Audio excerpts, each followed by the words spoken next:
sait pas par où commencer et ne sait pas par où terminer.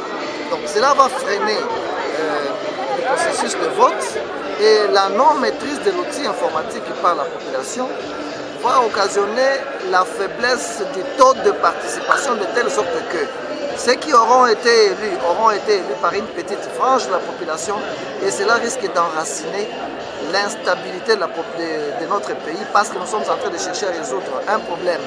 C'est la problématique de la crise de légitimité qui voudrait à ce que les élections soient inclusives, permettre à toutes les couches de participer de la manière la plus transparente au processus. Ça, c'est la première raison. La deuxième raison, au nombre des arguments qui prévalaient à l'usage de la machine à voter, il y avait le nombre excessif de partis politiques. On disait qu'il y avait 599 partis politiques et que ce n'était pas possible d'imprimer un bulletin de vote avec 599 partis politiques. Le bulletin de vote aura la forme d'un livre. Aujourd'hui, les partis politiques se retrouvent dans les regroupements politiques et lorsque vous essayez de faire les statistiques en prenant en compte les élections provinciales, c'est entre 20 et 30 regroupements politiques seulement qui déposent dans les bureaux de la CENI. Ça veut dire que cet argument de 599 partis politiques est déjà résolu, il y a déjà une solution par rapport à ça. Cela doit appeler la CENI à revenir à l'usage du bulletin manuel. Troisièmement, nous n'avons pas confiance dans les systèmes de transmission des données électroniques. Nous ne savons pas qui va calculer les seuils de représentativité. Ça sera calculé où, qui va dire que telle province a atteint les seuils ou non, au niveau provincial comme au niveau national. Donc il y a autant de craintes qui amènent l'opposition dans son ensemble, dont le PLD, à pouvoir rejeter l'usage de la machine à voter lors des élections du 23 décembre. Et si, je ne sais pas, malgré tout, la machine à voter a été utilisée, vous êtes candidat à la députation nationale et que les résultats de la machine vous proclamez vainqueur, allez-vous rejeter ces résultats-là? Ma position aux élections, c'est celle de ma plateforme et de mon parti politique. Je ne suis pas candidat de moi-même. Je suis candidat d'une plateforme, c'est Ensemble pour le changement, c'est Alternance pour la République.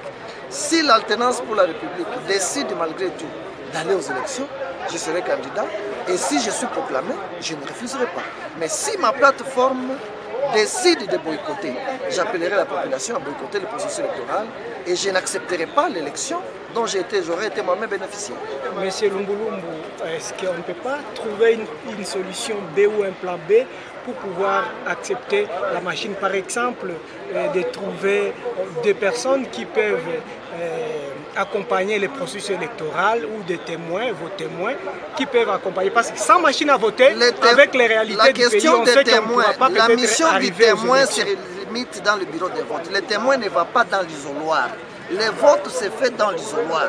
Prenez cette maman-là de Wallo Ayungu qui n'a jamais manipulé l'informatique.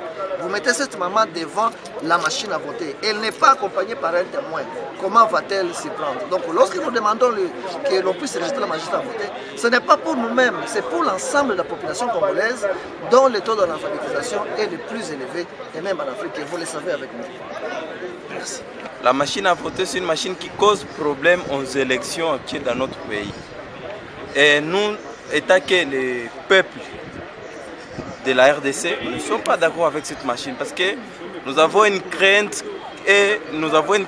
vraiment de perdre tout ce que nous avions déjà eu avec des marches, de multiples marches, C'est pour cette raison que nous donnons comme conseil à la CENI de pouvoir tout arranger pour que vraiment les élections soient libres et transparentes. Avec leurs exposés, ils ont expliqué, ils ont semblé être clairs dans leurs explications, mais nous n'avons pas confiance à cette machine parce que nous ne savons pas si le logiciel de base sera contrôlé par qui.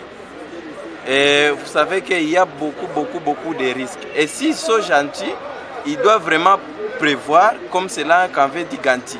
Si on fait quelque chose pour nous, mais ça, nous, on le fait quelque part contre nous. J'ai suivi avec attention l'exposé de la CENI, membre de la CENI, ce qui concerne la machine à voter. Mais je vais vous rassurer, monsieur le ministre, que je n'ai pas été satisfait, ils ne m'ont pas convaincu, d'autant plus qu'ils nous montrent que sans cette machine à voter, il n'y aura pas d'élection. Alors qu'il y a d'abord la loi du seuil qui a été votée succès électoral, 1% au niveau national et 3% au niveau provincial. Donc cela a déjà réduit le nombre de candidats au niveau des élections. Et quand il nous amène cette machine-là à voter, nous pensons que, et nous voyons que cette machine-là vient seulement apporter la victoire à la majorité présidentielle. Parce que si vous vous rendrez compte que c'est toujours la majorité présidentielle, elle seule, avec la CENI, qui encourage les gens, qui disent aux gens d'accepter cette machine à voter. Je vous parle d'abord du pourquoi de cette conférence débat. En fait, la question qui a été traitée dans la conférence débat, c'est une question qui est d'actualité et qui intéresse presque tout le monde. Et nous, comme organisation de la société civile, on a estimé très opportun d'organiser cette conférence débat autour de la machine à voter avec les thèmes l'impact de la machine à voter dans les résultats des élections libres, démocratiques et transparentes en RDC. Pourquoi on a organisé cette activité? C'est parce qu'il y a des controverses autour de la machine à voter. La CENI qui tient à tout prix à organiser les élections avec la machine à voter et d'un autre côté, les acteurs politiques qui sont divisés. D'un côté, les acteurs de la majorité qui semblent, en tout cas dans l'ensemble, être d'accord avec cette machine à voter. D'un autre côté, l'opposition qui n'est pas du tout d'accord avec cette machine à voter. Mais dans tout cela, la grande question à se poser est de savoir que pense la population par rapport à cette machine à voter. Parce que les politiciens, ils sont acteurs des élections, mais les plus grands bénéficiaires des élections, c'est la population. Raison pour laquelle on tenait à réunir la population de Goma, différentes couches, différentes catégories, pour pouvoir avoir des éclaircissements par rapport à la machine à voter. Voilà en gros ce qu'a été l'activité d'aujourd'hui organisée par Congo Peace Network. Pour ces deux questions, je réponds directement. Quel est le point de vue de Congo Peace Network dans l'impact de cette machine? Congo Peace Network, je rappelle d'abord, nous ne sommes pas un parti politique, nous sommes juste une organisation de la société civile. Et notre point de vue à nous, c'est le point de vue de la société civile, c'est le point de vue de la population. Que pense la population par rapport à cette machine à voter?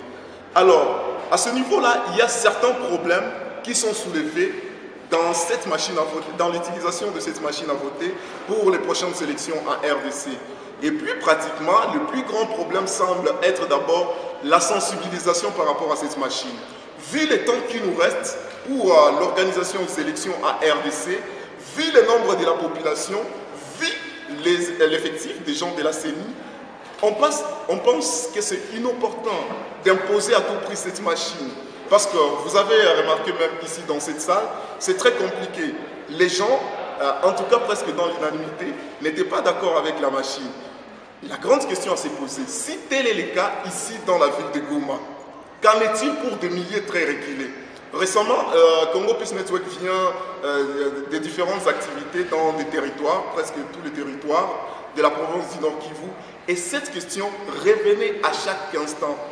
Le problème de la population, c'est quoi? La population, il dit qu'ils n'ont jamais vu cette machine à voter. Alors, s'ils n'ont jamais vu, que sera-t-il de la machine lors des élections, plus pratiquement le 23? C'est là où se pose le plus grand souci. Est-ce qu'on peut estimer à combien, à quel pourcentage les gens qui pourront utiliser la machine et jouir de leurs droits des secrets de vote? Voilà la plus grande inquiétude aussi de Congo Peace Network. La deuxième volée de la question, Jonathan. Alors, le consensus, vu le temps qui y reste, ça risque de compliquer toujours les choses. Parce que le consensus signifie mettre tout le parti ensemble et pouvoir trouver encore un accord sur le mode d'élection qui sera utilisé en RDC. Nous sommes presque à 4 mois des élections. À 4 mois, cela sera non seulement coûté, et puis ça va prendre encore du temps. Et entre-temps, on connaît les positions des uns des autres. Certains qui s'attachent à tout prix à la machine et d'autres qui ne sont vraiment pas d'accord. Est-ce qu'il y aura un consensus qui pourra mettre les deux ensemble? C'est très compliqué. Mais Congo Peace Network pense que la méthode traditionnelle serait toujours mieux. La machine en soi, peut-être qu'elle ne poserait pas de problème. Mais le temps, si la machine était introduite beaucoup de temps avant, le problème, c'est pouvoir mettre ça juste à la veille presque des élections. Mais s'il y avait par exemple 3 ans de préparation avec cet outil, on pense que peut-être il n'y aurait pas ces dessous.